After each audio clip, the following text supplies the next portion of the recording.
अस्सलामुअलैकुम वरहमतुल्लाहि वबरकातुहू। दोस्तों, आज की वीडियो में मैं आप सभी को एक जिन्नात का बच्चा और साथ ही साथ एक मौलाना साहब का अजीब व गरीब वाक़या सुनाऊंगा कि जिस वाक़े को सुनकर आपके रोंगटे खड़े हो जाएंगे। दोस्तों, जैसा कि हम सभी जानते हैं कि अल्लाह ताला ने इस कायनात में बेशुमार मखलूक़ात को पैदा किया, मगर इन मखलूक़ों में दो मखलूक बहुत ही ख़ास है, एक तो इंसान और दूसरा जिन्नात, क्योंकि आखिरत में इनका हिसाब किताब होगा और ये अपने नामाए अमाल के बिना पर जन्नत या दोज़ख में डाले जाएंगे।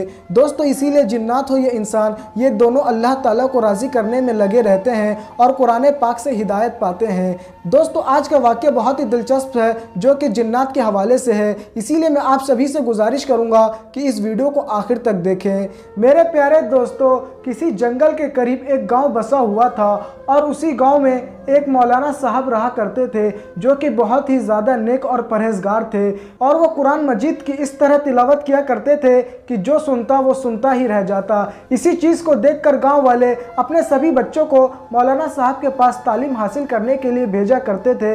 दोस्तों, इसी तरह वक्त गुजर रहा था। फिर एक दिन जब मौलाना साहब नीम के पेड़ के नीचे बच्चों को तालीम दे रहे थे, बच्चों को कुरान पाक पढ़ना सिखा रहे थे, बच्चों को हाफजा करवा रहे थे, कि तभी एक वहाँ पर 10 साल का बच्चा आता है और वो वहाँ आने के बाद मौलाना साहब को सलाम करता है कि अस्सलामु अलैकुम मौलाना साहब। मौलाना साहब जब इस बच्चे की आवाज़ को सुनते हैं तो वो बहुत ज़्यादा हैरान हो जाते हैं और चौंक जाते हैं, क्योंकि मौलाना साहब ने ऐसी आवाज़ कभी नहीं सुनी थी। ये आवाज़ बहुत ही ज़्यादा अजीबोगरीब मालूम दे रही थी। मौलाना साहब इस आवाज़ को सुनकर इसलिए हैरान हो जाते हैं क्योंकि मौलाना साहब गाँव के सभी बच्चों की आवाज़ को पहचानते थे, मगर मौलाना साहब ने इस तरह की आवाज़ आज तक नहीं सुनी थी और ये आवाज़ बहुत ही अजीबोगरीब थी। इसीलिए मौलाना साहब थोड़ा घबरा गए थे। फिर तभी मौलाना साहब अपनी नज़रों को उठा के उस बच्चे की तरफ देखते हैं तो मौलाना साहब देखते हैं कि वो बच्चा बहुत ही मासूम नज़र आ रहा है और वो बहुत ज़्यादा खूबसूरत है। फिर मौलाना साहब उस बच्चे को अपने करीब बुलाते हैं और बुलाने के बाद ये बात कहते हैं कि बेटा, तुम कहाँ से आए हो,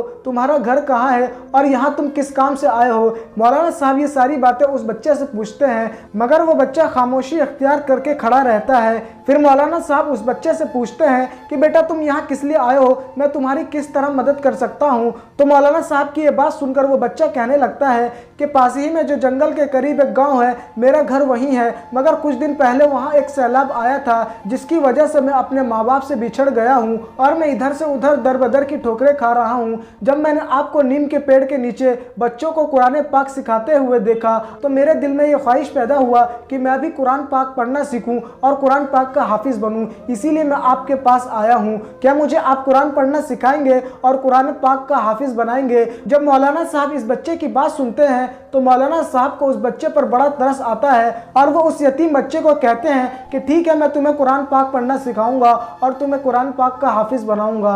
दोस्तों, फिर इसी तरह वक्त गुजरता रहता है। दोस्तों, फिर मौलाना साहब को इस बच्चे पर तब शक होने लगता है कि जब ये बच्चा बड़ी ही तेजी के साथ कुरान पाक सीखता चला जाता है, यानी आमतौर पर किसी भी बच्चे को कुरान पाक पढ़ना सीखने में 1 से 2 साल लग जाते हैं, मगर ये लड़का 1 ही महीने में कुरान पाक पढ़ना सीख गया। इस बात को लेकर मौलाना साहब बहुत ताज्जुब में रहते हैं और उन्हें इस बच्चे की अक्लमंदी पर और इतनी जल्दी कुरान पाक सीखने की वजह से मौलाना साहब को थोड़ा शक होता है, मगर मौलाना साहब इस बात को नज़रअंदाज कर देते हैं। फिर मेरे प्यारे दोस्तों, ये लड़का 3 महीने के अंदर ही पूरा कुरान पाक हिफ्ज़ कर लेता है, यानी पूरा का पूरा कुरान शरीफ याद कर लेता है। तब मौलाना साहब को बहुत ही ताज्जुब होता है कि ऐसा कैसे हो सकता है, यानी आमतौर पर बच्चों को कुरान पाक हिफ्ज़ करने में सालों लग जाते हैं, मगर इस बच्चे ने 3 महीने के अंदर ही कुरान पाक को हिफ्ज़ कर लिया। ऐसा कैसे हो सकता है? मौलाना साहब को इस लड़के पर थोड़ा शक भी होने लगता है, मगर मौलाना साहब इस लड़के से बेइंतहा मोहब्बत करते थे क्योंकि ये लड़का यतीम था और ये पढ़ाई में इतना अच्छा था। इसकी वजह से मौलाना साहब ने इस लड़के को कुछ ना कहा। दोस्तों, फिर इसी तरह से वक्त गुजर रहा था कि एक रात के दूसरे पहर मौलाना साहब के पेट में इतनी तेज दर्द हुआ कि मौलाना साहब बेचैन हो गए और मौलाना साहब ने मदरसे के बच्चों को आवाज़ दी, मगर रात का दूसरा पहर था, सारे मदरसे के बच्चे सो चुके थे, मगर यह लड़का जिसने 3 महीने के अंदर ही कुरान पाक को हिफ्ज़ कर लिया था, ये अभी कुरान पाक की तिलावत कर रहा था। जब इसने मौलाना साहब के दर्द से कराती हुई आवाज़ को सुना तो ये बेचैन हो गया और इसने दिल ही दिल में ये सोचा कि आज मुझे मौलाना साहब की खिदमत करने का मौका मिला है, मैं इसे नहीं छोड़ सकता, और अगर मैंने मौलाना साहब की अभी मदद नहीं की तो हो सकता है अल्लाह मुझसे नाराज़ हो जाए। इसीलिए ये लड़का फ़ौरन मौलाना साहब के करीब गया और मौलाना साहब से कहने लगा कि मौलाना साहब आपने मुझे आवाज़ दी थी। इस बात पर मौलाना साहब कहने लगे, हाँ मैंने आवाज़ दी थी, इसकी वजह यह है कि मेरे पेट में बड़ी तेज़ दर्द हो रहा है और मैं ये चाहता हूँ कि कोई बच्चा जाकर मेरे लिए दवाई लेकर आए, मगर तुम बहुत ही ज़्यादा छोटे हो, मैं तुम्हें इतनी रात को दवाई लाने के लिए नहीं भेजूंगा, वैसे भी जंगल का रास्ता है, इसीलिए मैं तुम्हें हरगिज़ नहीं भेजूंगा। तुम जाओ और किसी और बच्चे को बुला कर ले आओ ताकि वो मेरी दवाई ला सके। जब ये लड़का मौलाना साहब की इस बात को सुनता है तो वो मौलाना साहब से ज़िद करने लगता है कि मौलाना साहब आज मुझे आपकी खिदमत करने का मौका मिला है, इस मौके को मैं हरगिज़ नहीं छोड़ सकता और वैसे भी मदरसे में हर कोई सो चुका है, इसीलिए आप मुझे मौका दें ताकि मैं आपकी दवाई लेकर आ सकूं। जब ये लड़का काफ़ी इसरार करने लगा तो मौलाना साहब इसे मना न कर सके और इससे कहने लगे कि तुम बहुत छोटे हो, मैं तुम्हें भेजना तो नहीं चाहता था, मगर तुम इतनी जिद कर रहे हो तो जाओ, मगर तुम जंगल के आसान वाले रास्ते से जाना और मेरे लिए पेट के दर्द की दवाई लेकर आ जाना। मेरे प्यारे दोस्तों, फिर ये लड़का दवाई लेने के लिए रवाना हो जाता है। दोस्तों, जैसे ही ये लड़का दवाई लेने के लिए बाहर जाता है तभी जोरों की मूसलाधार बारिश होने लगती है और आंधी तूफान भी आ जाता है। जब मौलाना साहब ऐसे ख़राब मौसम को देखते हैं तो मौलाना साहब पछताने लगते हैं कि आखिर मैंने उसको क्यों दवाई लाने के लिए भेजा। उसकी उम्र महज अभी 10 साल की है और जंगल में खूंखार जानवर भी हैं, कहीं उसे नुकसान ना पहुंचा दे। इन बातों को सोच सोच कर मौलाना साहब पछता ही रहे थे कि तभी फ़ौरन वो लड़का आ जाता है। जब मौलाना साहब उस लड़के को देखते हैं